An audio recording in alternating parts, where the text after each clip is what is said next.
ਵਾਹਿਗੁਰੂ ਜੀ ਕਾ ਖਾਲਸਾ, ਵਾਹਿਗੁਰੂ ਜੀ ਕੀ ਫਤਿਹ। ਸਿੱਖ teaching channel ਤੇ ਆਸਾ ਕੀ ਵਾਰ webinar series ਦੇ ਵਿੱਚ ਅਸੀਂ ਅੱਜ ਦੂਜੀ ਪੌੜੀ ਦਾ ਦੂਜਾ ਜੋ ਸ਼ਲੋਕ ਹੈ, ਉਹਨੂੰ ਵਿਚਾਰਨ ਦਾ ਉਪਰਾਲਾ ਕਰਾਂਗੇ।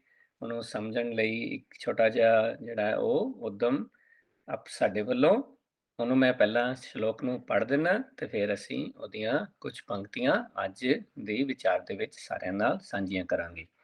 ਵੱਡੀ ਵਡਿਆਈ ਜਾਂ ਵੱਡਾ ਨਾਉ, ਵੱਡੀ ਵਡਿਆਈ ਜਾਂ ਸੱਚ ਨਿਆਓ, ਵੱਡੀ ਵਡਿਆਈ ਜਾਂ ਨੇਚਲ ਥਾਓ, ਵੱਡੀ ਵਡਿਆਈ ਜਾਣੈ ਆਲਾਓ, ਵੱਡੀ ਵਡਿਆਈ ਬੁਝੈ ਸਭ ਭਾਓ, ਵੱਡੀ ਵਡਿਆਈ ਜਾਂ ਪੁੱਛ ਨਾ ਦਾਤ, ਵੱਡੀ ਵਡਿਆਈ ਜਾਂ ਆਪੇ ਆਪ, ਨਾਨਕ ਕਾਰ ਨਾ ਕਥਨੀ ਜਾਏ, ਕੀਤਾ ਕਰਨਾ ਸਰਬ ਰਜਾਏ। ਵੱਡੀ ਵਡਿਆਈ ਜਾਂ ਵੱਡਾ ਨਾਮ। ਅਸੀਂ ਪਰਮੇਸ਼ਵਰ ਦੀ ਵਡਿਆਈ ਦੀ ਗੱਲ ਪਿਛਲੇ ਸ਼ਲੋਕ ਵਿੱਚ ਵੀ ਕਰਦੇ ਆਏ ਹਾਂ ਤੇ ਇਸ ਸ਼ਲੋਕ ਵਿੱਚ ਵੀ ਵਡਿਆਈ ਨੂੰ ਅੱਗੇ ਵਧਾਉਂਦੇ ਹੋਏ ਹੁਣ ਸਾਨੂੰ ਸਮਝਾ ਰਹੇ ਨੇ ਕਿ ਪਰਮੇਸ਼ਵਰ ਦੀ ਜਿਹੜੀ ਵਡਿਆਈ ਹੈ ਉਹ ਇਸ ਕਰਕੇ ਵੱਡੀ ਹੈ ਕਿ ਉਹਦਾ ਹੁਕਮ ਜੋ ਹੈ, ਜਿਹੜਾ ਨਾਮ ਹੈ ਉਹ ਹੁਕਮ ਹੈ। ਹੁਕਮ ਕਹਿ ਲਓ, ਗੁਣ ਕਹਿ ਲਓ, ਜਸ ਕਹਿ ਲਓ, ਉਹ ਬਹੁਤ ਵੱਡਾ ਹੈ। ਸੰਸਾਰ ਵਿੱਚ ਐਡਾ ਵੱਡਾ ਜਸ ਨਹੀਂ ਕਿਸੇ ਦਾ, ਐਡਾ ਵੱਡਾ ਹੁਕਮ ਨਹੀਂ ਕਿਸੇ ਦਾ ਹੈ। ਪਰਮੇਸ਼ਵਰ ਦਾ ਹੁਕਮ ਬਾਕੀ ਸਾਰੇ ਹੁਕਮਾਂ ਦੇ ਉੱਪਰ ਚੱਲ ਰਿਹਾ ਹੈ। ਛੋਟੇ ਪੱਧਰ ਤੇ ਜਿੰਨੇ ਵੀ ਹੁਕਮ ਚੱਲ ਰਹੇ ਨੇ, ਕੰਮ ਕਰ ਰਹੇ ਨੇ, ਉਹ ਸਾਰੇ ਹੁਕਮਾਂ ਨੂੰ ਕੰਟਰੋਲ ਕਰ ਰਿਹਾ ਹੈ ਉਹ ਪਰਮੇਸ਼ਵਰ ਦਾ ਹੁਕਮ। ਸਾਨੂੰ ਇਹ ਸਮਝਣ ਦੀ ਲੋੜ ਹੈ ਕਿ ਜਿਹੜੀ ਸੰਸਾਰ 'ਚ ਅਸੀਂ ਦੇਖਦੇ ਹਾਂ, ਛੋਟੇ-ਛੋਟੇ ਜਿੰਨਾ ਕੁ ਵੀ ਸਾਡਾ ਦਾਇਰਾ ਹੈ, ਅਸੀਂ ਆਪਣੇ ਦਾਇਰੇ ਦੇ ਵਿੱਚ ਜਿੰਨਾ ਵੀ ਸਾਡੀ ਪਹੁੰਚ ਹੈ, ਅਸੀਂ ਓਨਾ ਕੁ ਹੁਕਮ ਚਲਾ ਸਕਦੇ ਹਾਂ। ਪਰ ਜਿਹੜਾ ਪਰਮੇਸ਼ਵਰ ਹੈ, ਉਹਦੀ ਸਮਰੱਥਾ ਦਾ ਦਾਇਰਾ ਉਹ ਬਹੁਤ ਵੱਡਾ ਹੈ। ਉਸ ਦਾਇਰੇ ਦੇ ਵਿੱਚ ਜਿੰਨੇ ਵੀ ਸੰਸਾਰ 'ਚ ਭਾਵੇਂ ਕੋਈ ਰਾਜੇ ਮਹਾਰਾਜੇ ਹੋਣ, ਭਾਵੇਂ ਉਹ ਕੋਈ ਮੇਰੇ ਵਰਗੇ ਛੋਟੇ ਜਿਹੇ ਬੰਦੇ ਹੋਣ, ਭਾਵੇਂ ਉਹ ਕੋਈ ਵੀ ਸਰਕਾਰ ਹੋਵੇ, ਉਹ ਸਾਰੀਆਂ ਚੀਜ਼ਾਂ ਉਹਦੇ ਹੁਕਮ ਤੋਂ ਉੱਪਰ ਨਹੀਂ ਨੇ। ਜਿਹੜੀ ਚੀਜ਼ ਸੰਸਾਰ ਦੇ ਵਿੱਚ ਹੁਕਮ ਚਲਾ ਰਹੀ ਹੈ, ਸੰਸਾਰ ਦੇ ਵਿੱਚ ਕੰਟਰੋਲ ਕਰ ਰਹੀ ਹੈ, ਮੇਰੇ ਕੋਲ ਬਹੁਤ ਛੋਟੀ ਸਮਰੱਥਾ ਹੈ ਕਿਸੇ ਚੀਜ਼ ਨੂੰ ਕੰਟਰੋਲ ਕਰਨ ਦੀ। ਮੇਰੇ ਹੁਕਮ ਦੇ ਵਿੱਚ ਕਿਸੇ ਨੂੰ ਗੁਣ ਦੇਣ ਦੀ ਸਮਰੱਥਾ ਨਹੀਂ ਹੈ। ਪਰਮੇਸ਼ਵਰ ਆਪਣੇ ਨਾਮ ਨਾਲ, ਆਪਣੇ ਹੁਕਮ ਨਾਲ ਸਾਰਿਆਂ ਨੂੰ ਗੁਣ ਦੇ ਰਿਹਾ ਹੈ ਔਰ ਉਹ ਕੱਲੀ ਕਿਸੇ ਇੱਕ ਸਪੀਸੀਜ਼ ਨੂੰ ਨਹੀਂ ਕੰਟਰੋਲ ਕਰ ਰਿਹਾ। ਉਹ ਕੱਲੀ ਕਿਸੇ ਇੱਕ ਇਨਸਾਨੀਅਤ ਦਾ ਧਿਆਨ ਨਹੀਂ ਰੱਖ ਰਿਹਾ। ਉਹ ਜਲ ਥਲ ਸਾਰੀ ਥਾਵਾਂ ਤੇ ਸਾਰੀਆਂ ਖਾਣੀਆਂ ਨੂੰ ਕੰਟਰੋਲ ਕਰ ਰਿਹਾ ਹੈ, ਸਾਰੀਆਂ ਉਹਦੇ ਹੁਕਮ 'ਚ ਚੱਲ ਰਹੀਆਂ ਹੈ। ਉਹਦੇ ਹੁਕਮ ਦੇ ਵਿੱਚ ਪਿਆਰ ਹੈ, ਮਿਲਵਰਤਨ ਹੈ, ਸਾਂਝੀਵਾਲਤਾ ਹੈ। ਪਰ ਸੰਸਾਰ ਵਿੱਚ ਇਹ ਨਹੀਂ ਚੱਲ ਰਿਹਾ। ਇਸ ਕਰਕੇ ਉਹਦੇ ਹੁਕਮ ਦੀ ਜਿਹੜੀ ਵਡਿਆਈ ਹੈ ਉਹ ਬਹੁਤ ਵੱਡੀ ਹੈ। ਇਹ ਕਿਸ ਤਰ੍ਹਾਂ ਸਮਝਾਇਆ, ਕਿਸ ਤਰ੍ਹਾਂ ਦੱਸਿਆ ਕਿ ਉਹ ਪੇੜ ਪੌਦੇ, ਪੰਛੀ, ਜਾਨਵਰ, ਮੱਛੀਆਂ, ਇਨਸਾਨ ਸਾਰਿਆਂ ਨੂੰ ਜਿਹੜਾ ਹੈ ਉਹ ਆਪਣੇ ਹੁਕਮ ਦੇ ਵਿੱਚ ਏਕਤਾ ਵੱਲ ਵਧਾ ਰਿਹਾ ਹੈ, ਸਾਰਿਆਂ ਨੂੰ ਪਿਆਰ ਵੱਲ ਵਧਾ ਰਿਹਾ ਹੈ, ਸਾਰਿਆਂ ਨੂੰ ਉਹ ਇੱਕ ਤਰ੍ਹਾਂ ਨਾਲ ਗਿਆਨ ਦੇ ਰਿਹਾ ਹੈ। ਪਰ ਸਾਡੇ ਕੋਲ ਇਸ ਤਰ੍ਹਾਂ ਦਾ ਸੰਸਾਰ ਵਿੱਚ ਕੋਈ ਹੁਕਮ ਨਹੀਂ ਕਿ ਉਹਦੀ ਵਡਿਆਈ ਇੰਨੀ ਵੱਡੀ ਹੋ ਸਕੇ, ਕਿਉਂਕਿ ਸੰਸਾਰ ਦੇ ਵਿੱਚ ਜੀਂਦਿਆਂ ਹੋਇਆਂ ਅਸੀਂ ਸੰਸਾਰੀ ਬੰਦੇ ਸਵਾਰਥ ਨਾਲ ਵੀ ਹੁਕਮ ਨੂੰ ਚਲਾਉਂਦੇ ਹਾਂ।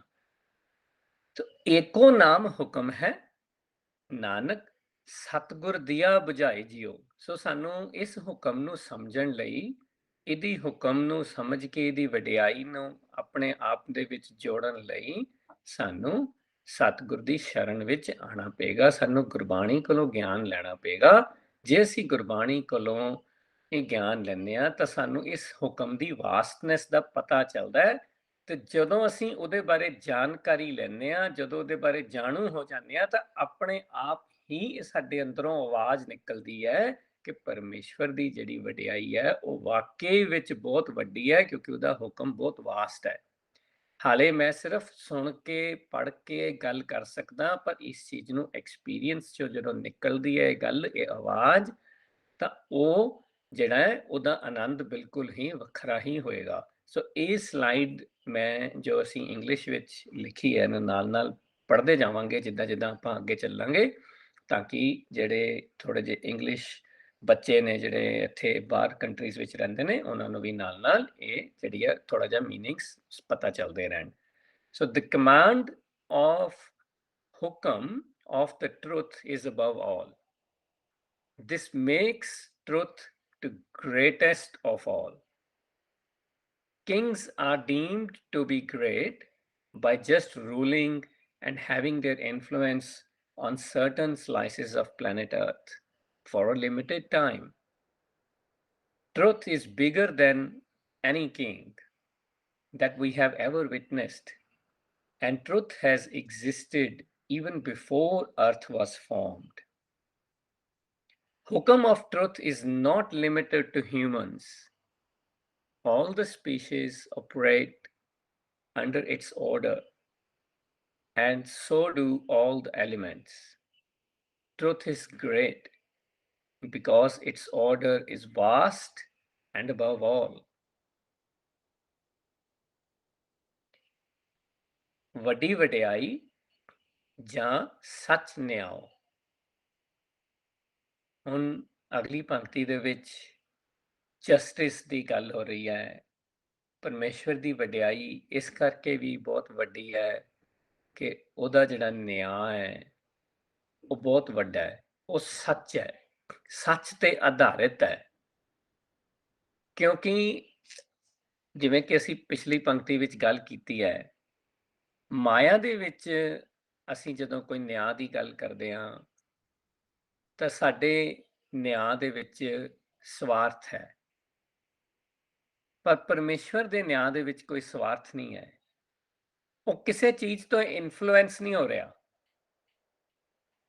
ਉਹ ਸੱਚ ਦੇ ਆਧਾਰ ਤੇ ਨਿਆਂ ਕਰ ਰਿਹਾ ਹੈ, ਨਾ ਕਿ ਉਹ ਕਿਸੇ ਦੀ ਸਿਫਾਰਿਸ਼ ਤੇ ਨਿਆਂ ਕਰ ਰਿਹਾ ਹੈ, ਨਾ ਹੀ ਉਹ ਕਿਸੇ ਤੋਂ ਪੈਸੇ ਲੈ ਰਿਹਾ ਸਿਫਾਰਿਸ਼ ਨਿਆਂ ਕਰਨ ਲਈ।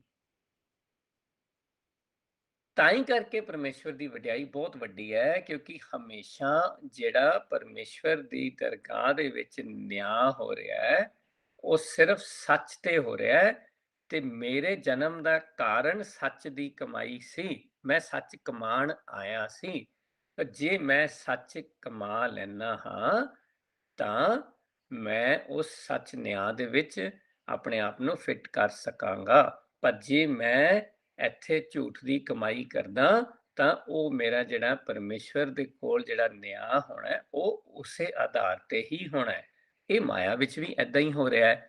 ਹਰੇਕ ਤਰ੍ਹਾਂ ਜਿੰਨੀ ਵੀ ਅਸੀਂ ਮਾਇਆ ਦੇ ਵਿੱਚ ਆਪਣਾ ਸਫ਼ਰ, ਮਾਇਕ ਸਫ਼ਰ ਜਿਹੜਾ ਅਸੀਂ ਜੀਨੇ ਹਾਂ, ਇਹਦੇ ਵਿੱਚ ਅਸੀਂ ਆਪਣਾ ਜਿਹੜਾ ਸਾਡਾ ਇਲੂਜ਼ਨ ਦੇ ਵਿੱਚ ਆ ਕੇ ਅਸੀਂ ਇਸ ਮਾਇਆ ਦੀ ਜਿਹੜੀ ਚਕਾਚੌਂਧ ਨੂੰ ਸੱਚ ਮੰਨਦੇ ਰਹਿੰਦੇ ਹਾਂ, ਔਰ ਇਹਦੇ ਵਿੱਚ ਆਪਣਾ ਜਿਹੜਾ ਜੀਵਨ ਹੈ ਉਹਨੂੰ ਦਲਦਲ ਵਾਂਗ ਅਸੀਂ ਫਸਾਉਂਦੇ ਰਹਿੰਦੇ ਹਾਂ। ਹਰੇਕ ਮਾਇਆ ਦੀ ਚੀਜ਼ ਨੂੰ ਸੱਚ ਕਰਕੇ ਮੰਨਦਾ ਹੋਇਆ ਮੈਂ ਜਦੋਂ ਆਪਣਾ ਜੀਵਨ ਮਾਇਆ ਤੇ ਡਿਪੈਂਡੈਂਟ ਕਰ ਦਿੰਦਾ ਤਾਂ ਮੈਂ ਸੱਚ ਤੋਂ ਬਹੁਤ ਦੂਰ ਨਿਕਲ ਜਾਂਦਾ। ਸੰਸਾਰ ਵਿੱਚ ਏਦਾਂ ਹੋ ਸਕਦਾ ਹੈ ਕਿ ਜੇ ਮੈਂ ਕਿਸੇ ਵੀ ਐਕਟੀਵਿਟੀ ਵਿੱਚ ਕੰਮ ਕਰ ਰਿਹਾ, ਉੱਥੇ ਜੇ ਮੈਂ ਕੋਈ ਗਲਤ ਕੰਮ ਕਰ ਦਿਆਂ ਤਾਂ ਸੰਸਾਰਿਕ ਨਿਆਂ ਦੇ ਵਿੱਚੋਂ ਮੈਂ ਆਪਣਾ ਖਹਿੜਾ ਛੁਡਾ ਸਕਦਾ, ਕਿਉਂਕਿ ਜੇ ਮੈਨੂੰ ਕੋਈ ਇੱਕ ਮੰਤਰੀ ਜਾਣਦਾ ਹੈ ਜਾਂ ਮੇਰੇ ਕੋਲ ਪੈਸੇ ਨੇ ਤਾਂ ਮੈਂ ਪੈਸੇ ਦੇ ਕੇ, ਝੂਠ ਬੋਲ ਕੇ ਜਾਂ ਸਿਫਾਰਿਸ਼ ਲਗਾ ਕੇ ਮੈਂ ਆਪਣਾ ਆਪ ਬਚਾ ਸਕਾਂਗਾ ਸ਼ਾਇਦ।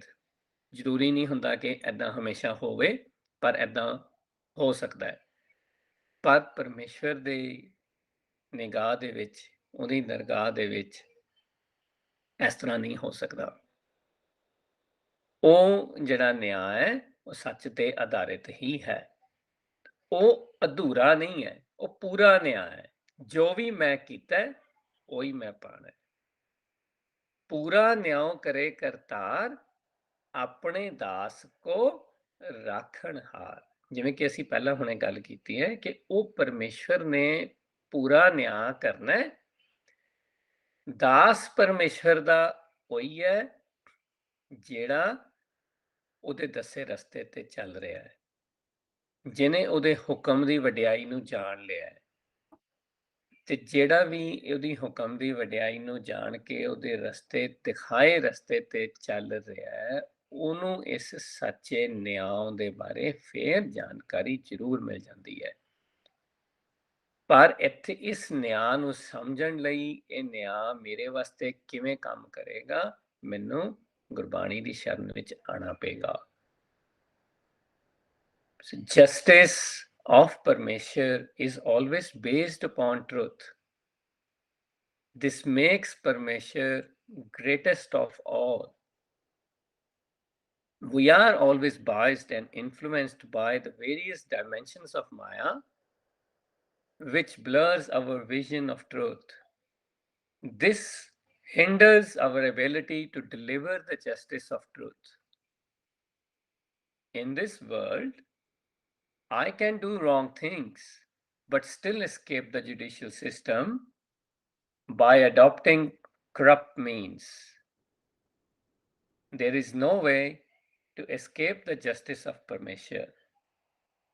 Light of truth will highlight my falsehood, hence truth is great. ਵੱਡੀ ਵਡਿਆਈ ਜਾਂ ਨਿਹਚਲ ਥਾਉ।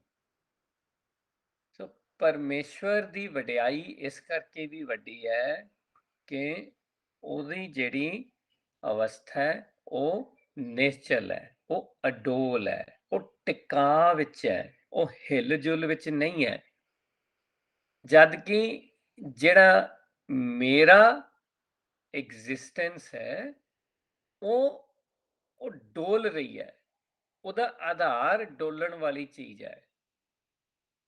ਜਦੋਂ ਮੈਂ ਡੋਲ ਰਿਹਾ ਤਾਂ ਮੈਨੂੰ ਉਸ ਅਡੋਲ ਅਵਸਥਾ ਵੱਲ ਵਧਣ ਲਈ ਮੈਨੂੰ ਹਮੇਸ਼ਾ ਪਰਮੇਸ਼ਵਰ ਦੀ ਜਿਹੜੀ ਨੇਚਰਲ ਅਵਸਥਾ ਹੈ, ਨੇਚਰਲ ਸਟੇਟ ਹੈ, ਉਹਦੀ ਜਾਣਕਾਰੀ ਲੈਣੀ ਔਰ ਉਹਦੇ ਵਿੱਚੋਂ ਮਿਲ ਰਹੇ ਗੁਣਾਂ ਨੂੰ ਜਿਹੜਾ ਹੈ ਉਹ ਲੈ ਕੇ ਆਪਣੇ ਆਪ ਨੂੰ ਉਹਦੇ ਵਿੱਚ ਸਮਾਣਾ। ਇਹ ਮੇਰਾ ਕੰਮ ਸੀ। ਇਹ ਮੇਰੀ ਇੱਕ ਇਸ ਜਰਨੀ ਦਾ ਜਿਹੜਾ ਟਾਰਗੇਟ ਸੀਗਾ। ਪਰ ਮੈਂ ਆਪ ਉਸ ਜਰਨੀ ਵਿੱਚ ਚੱਲਦਾ ਹੋਇਆ ਰਸਤੇ ਦੇ ਵਿੱਚ ਇਸ ਟਾਰਗੇਟ ਨੂੰ ਭੁੱਲ ਬੈਠਾ ਤੇ ਉਸ ਭੁੱਲਣ ਤੋਂ ਬਾਅਦ ਮੈਂ ਫਿਰ ਮਾਇਆ ਦੇ ਨਾਲ ਜੁੜ ਕੇ, ਮਾਇਆ ਦੇ ਨਾਲ ਜੁੜੀਆਂ ਹੋਈਆਂ ਸਾਰੀਆਂ ਚੀਜ਼ਾਂ ਦੇ ਨਾਲ ਜੁੜ ਕੇ ਤੇ ਮੈਂ ਅਡੋਲ ਅਵਸਥਾ ਵਿੱਚ ਆਪਣੇ ਆਪ ਨੂੰ ਤੱਕ ਬੈਠਾ। ਪਰ ਗੁਰਬਾਣੀ ਮੈਨੂੰ ਸਿੱਖਿਆ ਦੇ ਰਹੀ ਹੈ ਕਿ ਜੇ ਮੈਂ ਅਡੋਲ ਬਣਨਾ ਹੈ ਤਾਂ ਉਹਦੇ ਵਾਸਤੇ ਮੈਨੂੰ ਪਰਮੇਸ਼ਵਰ ਦੇ ਹੁਕਮ 'ਚ ਆਣਾ ਪਏਗਾ। ਡੰਡੋਤ ਬੰਦਨਾ ਅਨੇਕ ਬਾਰ, ਸਰਬ ਕਲਾ ਸਮਰੱਥ, ਡੋਲਨ ਤੇ ਰੱਖੋ ਪ੍ਰਭੂ, ਨਾਨਕ ਦੇ ਕਰ ਹੱਥ।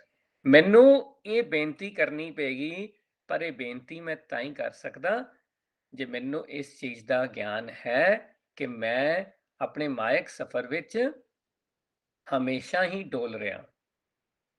ਕੋਈ ਵੀ ਮਾਇਆ ਦੀ ਚੀਜ਼, ਕੋਈ ਵੀ ਮਾਇਆ ਦਾ ਪੈਸਾ, ਸ਼ੋਹਰਤ, ਗਿਆਨ ਇਸ ਤਰ੍ਹਾਂ ਦਾ ਨਹੀਂ ਹੈ ਜਿਹੜਾ ਮੈਨੂੰ ਅਡੋਲ ਬਣਾ ਸਕਦਾ ਹੈ। ਉਸ ਅਡੋਲ, ਉਸ ਨਿਸ਼ਚਲ ਅਵਸਥਾ ਦੇ ਤੱਕ ਪਹੁੰਚਣ ਦੇ ਲਈ ਮੈਨੂੰ ਇਹ ਬੇਨਤੀ ਕਰਨੀ ਹੈ ਤੇ ਮੈਨੂੰ ਇਹ ਜਾਣਨਾ ਹੈ, ਜਿਨੀ ਹਰੀ ਸਾਧ ਪਾਇਆ ਸੋ ਨਾਹੀ ਡੋਲਨਾ। ਜਿਹਨੇ ਵੀ ਪਰਮੇਸ਼ਵਰ ਦੇ ਗੁਣਾਂ ਦਾ ਸਵਾਦ ਜਿਹਨੂੰ ਮਿਲ ਗਿਆ, ਉਹ ਨਹੀਂ ਫਿਰ ਡੋਲਦਾ। ਉਹਨੂੰ ਫਿਰ ਮਾਇਆ ਦੀ ਵਡਿਆਈ ਚੰਗੀ ਨਹੀਂ ਲੱਗਦੀ। ਉਹਨੂੰ ਹੁਣ ਪਰਮੇਸ਼ਵਰ ਦੀ ਵਡਿਆਈ ਲੱਗ ਰਹੀ ਹੈ, ਕਿਉਂਕਿ ਦੁਨੀਆ ਕੀਆਂ ਵਡਿਆਈਆਂ ਕਵਣੇ ਆਵੇ ਕਾਮ। ਸਾਨੂੰ ਗੁਰਬਾਣੀ ਦੀਆਂ ਬਹੁਤ ਸਾਰੀਆਂ ਪੰਕਤੀਆਂ ਤੋਂ ਇਹ ਗਿਆਨ ਮਿਲ ਜਾਏਗਾ ਕਿ ਮੈਂ ਡੋਲਦਾ ਹੋਇਆ ਇੱਕ ਅਸਥਿਰ ਜਿਹੜੀ ਅਵਸਥਾ ਦੇ ਵਿੱਚ ਮਾਇਆ ਦੀਆਂ ਵਡਿਆਈਆਂ ਕਰਦਾ ਹੋਇਆ ਜੂਝਦਾ ਰਹਿਣਾ ਆਪਣੀ ਜ਼ਿੰਦਗੀ ਨਾਲ। ਪਰ ਪਰਮੇਸ਼ਵਰ ਦੀ ਵਡਿਆਈ ਇਸ ਕਰਕੇ ਵੱਡੀ ਹੈ ਕਿ ਉਹ ਇਹਨਾਂ ਸਾਰੀ ਅਵਸਥਾ ਤੋਂ ਬਾਹਰ ਇੱਕ ਬਹੁਤ ਹੀ ਸਟੇਬਲ ਤੇ ਸਟੇਡੀ ਸਟੇਟ ਵਿੱਚ ਹੈ।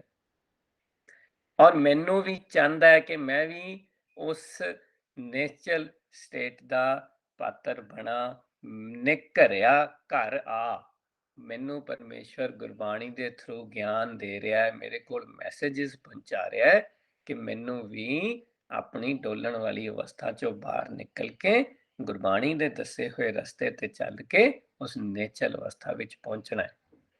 ਗੁਰਬਾਣੀ ਮੈਨੂੰ ਇਹ ਜ਼ਰੂਰ ਗਿਆਨ ਦੇ ਰਹੀ ਹੈ ਕਿ ਜਿਹੜਾ ਗਿਆਨ ਮੈਨੂੰ ਪਰਮੇਸ਼ਵਰ ਤੋਂ ਮਿਲ ਰਿਹਾ ਹੈ, ਉਸ ਗਿਆਨ ਨੂੰ ਮੈਂ ਆਪਣੇ ਜੀਵਨ ਵਿੱਚ ਢਾਲਾਂ ਤੇ ਮਾਇਆ ਦੀ ਇਲੂਜ਼ਨ ਚੋਂ ਬਾਹਰ ਨਿਕਲ ਕੇ ਉਸ ਨੇਚਰਲ ਅਵਸਥਾ ਵੱਲ ਆਪਣਾ ਚੱਲਣ ਲਈ ਹਮੇਸ਼ਾ ਉਪਰਾਲਾ ਕਰਦਾ ਰਵਾਂ। ਨਿਹਚਲ ਰਾਜ ਹੈ ਸਦਾ, ਤਿਸ ਕੇਰਾ ਨਾ ਆਵੇ ਨਾ ਜਾਈ।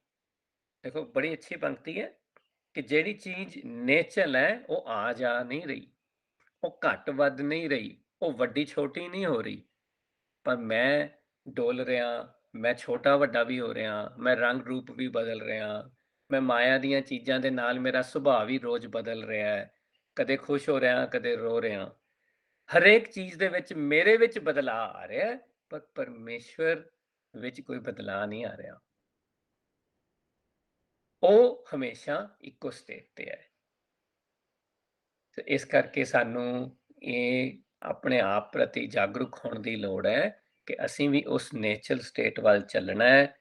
ਉਹਦੇ ਵੱਲ ਅਸੀਂ ਚੱਲਣ ਲਈ ਗੁਰਬਾਣੀ ਦੀ ਸ਼ਰਨ ਵਿੱਚ ਆਈਏ, ਗੁਰਬਾਣੀ ਤੋਂ ਗਿਆਨ ਲਈਏ ਤੇ ਆਪਣੇ ਜੀਵਨ ਦਾ ਮਨੋਰਥ ਪੂਰਾ ਕਰੀਏ। Parmeshwar is always in steady state, the state that is not influenced by anything. We are always in movement, moving by different viewpoints, thoughts, behaviors of others towards me, ideologies, philosophies, etc. Gurbani enables my journey from being unstable to stable. Gurbani is the message from the ones who were in steady state and guiding us on how to be in oneness with Parmeshwar. Truth is greatest of all as it's always in steady state. ਅਸੀਂ ਇਹਨਾਂ 3 ਪੰਕਤੀਆਂ ਨਾਲ ਅੱਜ ਦਾ webinar ਇੱਥੇ finish ਕਰਦੇ ਹਾਂ ਤੇ ਅਗਲੀ webinar ਦੇ ਵਿੱਚ ਅਸੀਂ ਰਹਿੰਦੀਆਂ ਹੋਈਆਂ ਪੰਕਤੀਆਂ ਇਸ ਸ਼ਲੋਕ ਦੀਆਂ ਫਿਰ ਸਾਰਿਆਂ ਨਾਲ ਵਿਚਾਰਨ ਦਾ ਇੱਕ ਹੋਰ ਉਪਰਾਲਾ ਕਰਾਂਗੇ। ਵਾਹਿਗੁਰੂ ਜੀ ਕਾ ਖਾਲਸਾ, ਵਾਹਿਗੁਰੂ ਜੀ ਕੀ ਫਤਿਹ।